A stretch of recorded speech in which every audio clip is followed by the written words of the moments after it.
Hey there, everybody. PTPOP here, leading you out of the rabbit hole, one grain of truth at a time. And I've got a great show for you today. Today, I'm going to be taking a deep dive into the book by Debbie Goldman titled Disconnected: Call Center Workers Fight for Good Jobs in the Digital Age. And I'm very excited about this book. I just ordered it, so I haven't read more than, quote, the clip notes, unquote, from Amazon. But I can tell you, even without reading the whole book, this book, to me, is the missing link between where customer service used to be and where it is today. And it's just, I've only read a few paragraphs, and I already know that this book is perfect. Now, I bring this up, and I bring Miss Goldman up because, as you know, I'm writing a documentary about the struggles of working in a call center, modern-day call centers. And I was trying to find people. I started working on this over a year ago, and I put it on the shelf, and I put it on the back burner. I kicked the can down the road. I was getting kind of like, maybe I don't want to do this. And I had written to a professor who works at Cornell University, and she happened to specialize in studying corporate America and call center work. She had done some studies on the adverse conditions of working in a call center. And I wrote to this nice woman. I said, hey, Pete Tompkins are making this documentary about call centers. She wrote back to me right away, and she said, I'm interested in what you're doing, but unfortunately my research is old. I haven't done any research on this since 2009, but here's several people you can speak to that I think would be able to help you out with your film. And I'm like, whoa, this is beautiful. So I got kind of like, I got the yips, and I decided not to do it, and I put it off. So a couple of weeks ago, a year later, after this wonderful lady sent me an email, I wrote to all the people that she recommended me to. They all responded, but Debbie Goldman was the author and the professional that wrote back to me and maintained consistent contact with me about it, with her interest in the book. Now, Debbie Goldman is a retired research and telecommunications policy director for the Communications Workers of America. She's a respected labor economist with degrees from Harvard and George Washington University, and she brings decades of experience to her groundbreaking book, Disconnected: Call Center Workers Fight for Good Jobs in the Digital Age. Now, her book, I bought Disconnected from Illinois Press, which I believe is the publisher that published her book. And you can buy it in paperback, hardbound, ebook, and in a PDF format. And I bought it here. You can get it cloth, hardbound, I believe, paper, ebook, publication, but you can also get it on Amazon. I do not have the book yet. I just ordered it this morning, and I'm guessing I'll get it in about a week. So check out her book. You can get it at illinois.edu. And I'll put links to it in the comment section here and in the description of the video. And I'm fascinated with her work and the writings because, number one, she completely understands the struggles of what we all go through in these call centers. This is a person who definitely understands where it used to be, where it is today, how it got there. Now, I always wonder when I work in these big giant call centers, when I work for Verizon Wireless, when I work for Wells Fargo, I would sit back in my chair and see, how did we get here? What is this? This isn't customer service. This is just get them on the phone, get them off, get them on the phone, get them off, sell, sell, sell. With these maniacal, sadistic supervisors, as you all know, my show is based on that. And I could never understand what happened to the customer. How come we don't care about the employee anymore? How come we don't care about the customer anymore? So, to give you a little bit of background, I didn't work for the bell companies, but what a lot of what her book focuses on is something called divestiture. Maybe not the whole book. Again, I haven't read it, and I'm not going to dive deep into the book. But I didn't work for the bell companies. After college in 1989, I got hired by a small company called Progressive Communications Technology, and they were what is called a marketing agent for AT&T. From the late 1980s through the early 2000s, I worked with MCI WorldCom, which was basically a long distance and a data provider. And I worked for Exo Communications, which was a local provider. They provided local dial tone primarily to small to medium-sized businesses in the Cleveland and Columbus area. And when I worked in these environments, I saw firsthand how dramatically the industry changed from the first day I worked in it from 1989 until 2002 when I got laid off from WorldCom. And Debbie's book is The Missing Link. It explains why companies like AT&T went from being customer and employee-centric to sales and metric-centric. And honestly, I spent years asking myself, where did the world of customer service go off the rails? So let me tell you a little bit about. Now, this is going to answer some questions. Her book will do far more justice, but there was this thing in 1984 called divestiture. And divestiture is where they broke up AT&T's monopoly on the phone business and their monopoly on telecommunications industry. Before 1984, AT&T was essentially a monopoly, a single vertically integrated giant that controlled almost every aspect of U.S. telecommunications. And here's what was in its place. Okay, during this time prior to 1984, there was this thing called the Bell system.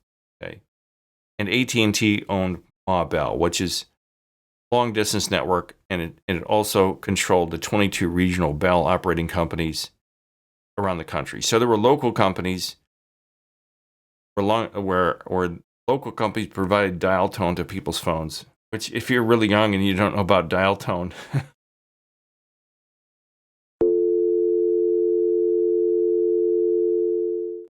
probably don't have it anymore. But you pick up the receiver and you hear a buzzing sound in the receiver, and that's called dial tone. And it was basically like a signal being sent to your phone, listening for tones to be sent back to a switch. It's complex. And these regional companies had AT&T's long distance network running through it. So AT&T owned these regional companies to provide local dial tone to the local people. But at the same time, it provided long distance, and it owned all of it. So I'm not going to go into a lot of detail, but basically the government stepped in and said, whoa, this is a monopoly. We can't allow this. I don't even understand how this happened, why it happened, but somebody somewhere got a bug up their backside and said, hey, AT&T, you got to give some other people some room to breathe here and start flourishing so other people can have companies. Like the little company I worked for out of college called Progressive Communications Technologies, and other things went on. So it owned a lot of stuff. It also owned Western Electric, which manufactured the telephones and switching equipment. Bell Labs, AT&T owned Bell Labs, which drove innovation, transistor, laser, satellite communications. And AT&T held over 1 million employees. They had 1 million employees.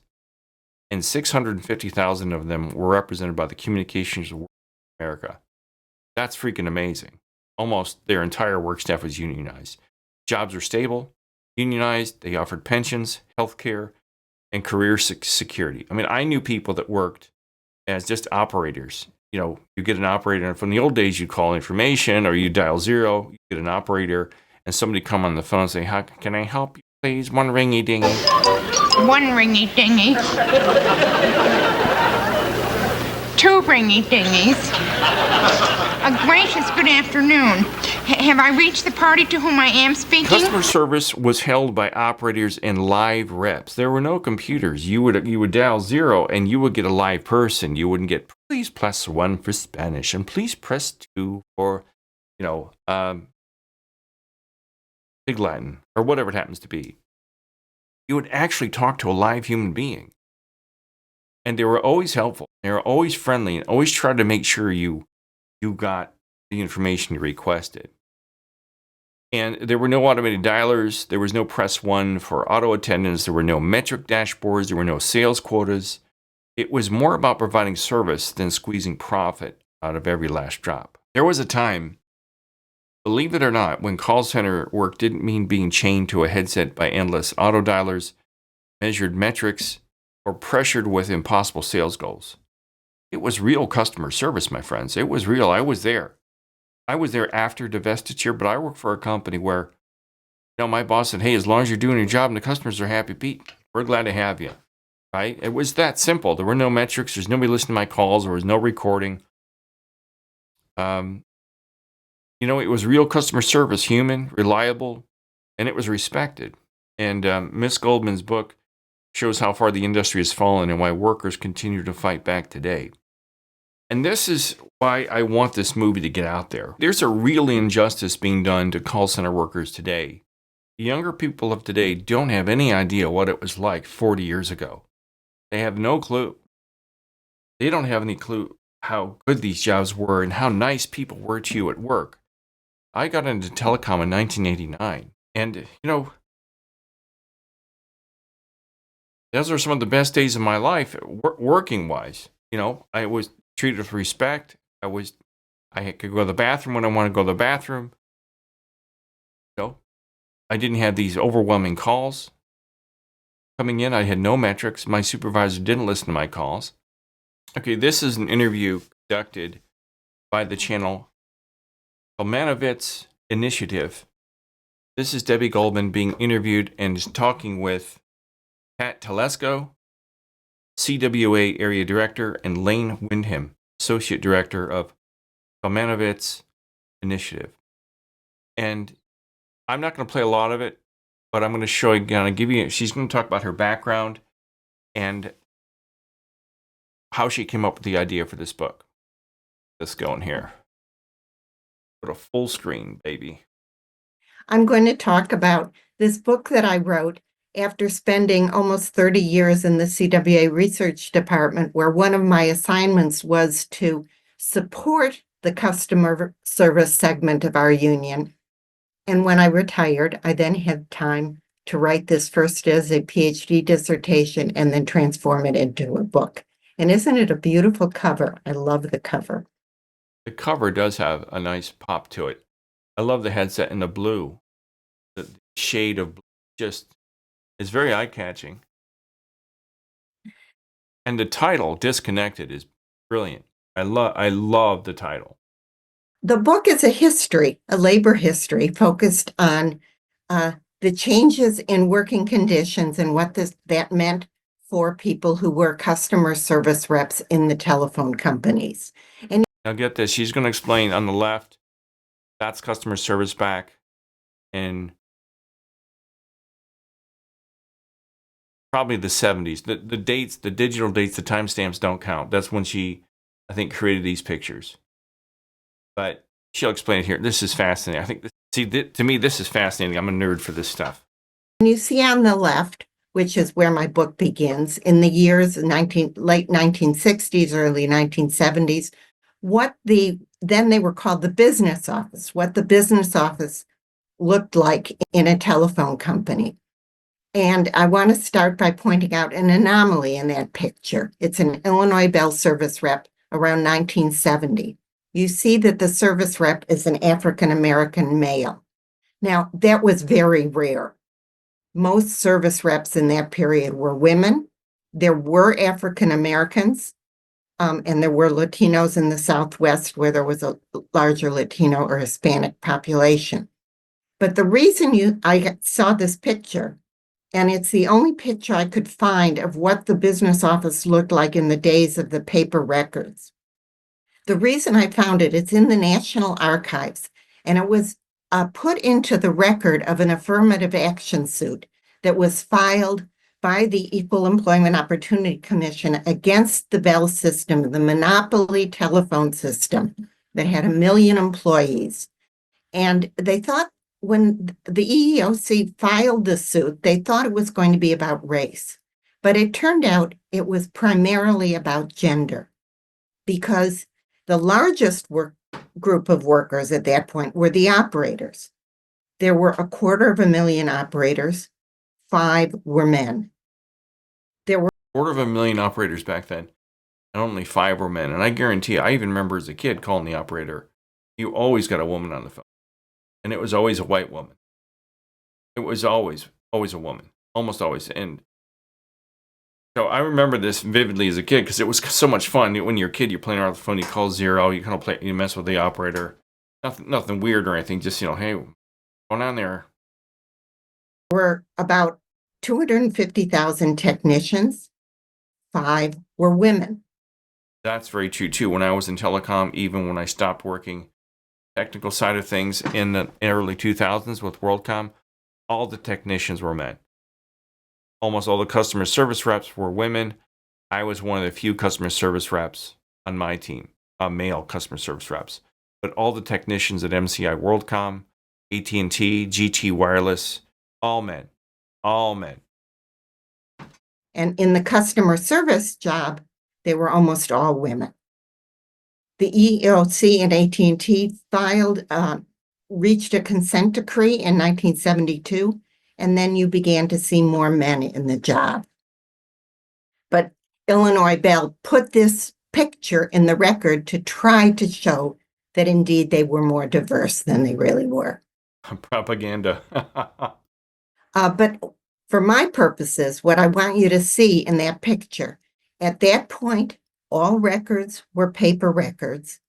And this service rep, if you were a customer and called in, you would first go to your call would go to the person who had your exchanges, those first 3 numbers, which you can. So your area code, like my area code is 330. Then you have a variety of the next 3 digits after the area code of your exchange. So if you've got 330, 555, 555 is your exchange. 1, 2, 3, 4 is the rest of it. You can see on that. The North American Numbering Plan, I think it was called. NPA or something like that. Chart there are numbers there. He was responsible for those customers.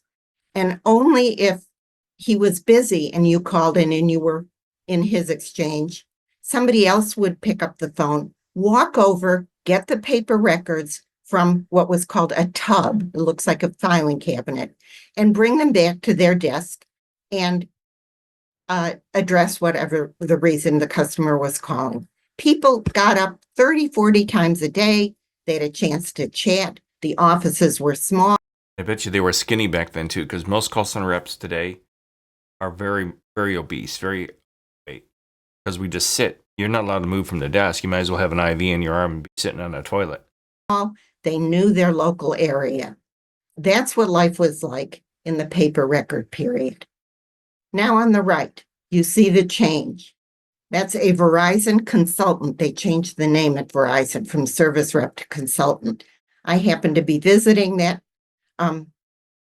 call center, and I took this picture.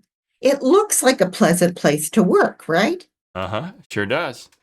But can you smell? Can you smell the horror? She's sitting there, but she's got her headsets on. Calls are dropping in one after the other. She's tied to her desk. She only gets up for her 15-minute breaks twice a day that were negotiated by the union and for her lunch hour. Oh, she's union, so she must be a Verizon landline or Verizon, the traditional Verizon, because I was with Verizon Wireless and they were not union. I tried to unionize there. I called CWA and I tried to get somebody to talk with me about unionizing this call center, and the guy basically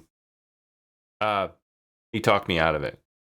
He said it's not worth it. They'll never unionize. I got some union rep on the phone who basically said, You're in for a real battle, dude. I don't even want to talk with you about it, basically, is what he said. I never heard from them again. Otherwise, and you see the cubicles there, the workers are separated. At that point, this was in a big warehouse-sized room, and the glass panel behind there, that's the office of the supervisor, who either could be watching her or listening into her phone calls. That's the change. And what did this mean for workers and for the workplace? That's what my book Disconnected addresses. Now, I'm not going to go too much into this because this is actually an hour-long dissertation that she gives, and it's brilliant. I've watched most of it here. And I got to tell you, please support this woman and go buy this book. Customer service is not real anymore. Nobody cares about the customer. You don't feel taken care of when you call into a call center. Nobody feels taken care of. You don't have time. There's no time to be empathetic if somebody calls in and says their mother just died and they need to get the records of their cell phone or whatever it happens to be. You know, everyone's got a sob story when they call, and you don't have time to talk to these people because they're pushing you for all these metrics. You know the stories. But please check out Debbie's book. I don't know if she's going to be in the film, Deb, if you're watching this, or Debbie, sorry. Deb, I don't even know you yet. I hope you'll be in my film because you are the quintessential piece of this film, and maybe we can work on it together. I don't know. I think you're in Washington, D.C., and I'm up for a road trip. I'll bring my cameras and microphones and everything. So let me know what you think. If you've ever heard of this book, I would reach out and look up this book here on Amazon or on UI Press, Illinois. Illinois, I'm sorry, I said Illinois Press, didn't I? Illinois.edu. And check out the preview of the book. That's what I read. I just got sucked into this. If you want to know why you're treated like a dog now, you'll find out in this book. So let me know what you think, what your experience has been. Tell me, keep the comments coming. I'm trying to be more proactive about responding to each of your comments. I'm getting a little bit better at it, but it's it's not my strong suit. So if I haven't responded, it's not because I'm ignoring you. I get a lot of comments now, but I don't really look at all of them. There's just too many now. But keep them coming, and keep your feet in the ground and keep reaching for the stars. In the words of, was that Casey Kasem? Keep looking for something better until they can change these call center. What we're looking at is AI is going to take over and everyone's going to lose their job, and that's no good. There are people that do make call centers an actual living. So, well, I'm PTPOP. I'm going to sign off. Check out Debbie's book, Disconnected: Call Center Workers Fight for Good Jobs in Digital Age. Hasta la vista, baby. Understand you now. Have a good rest of the week.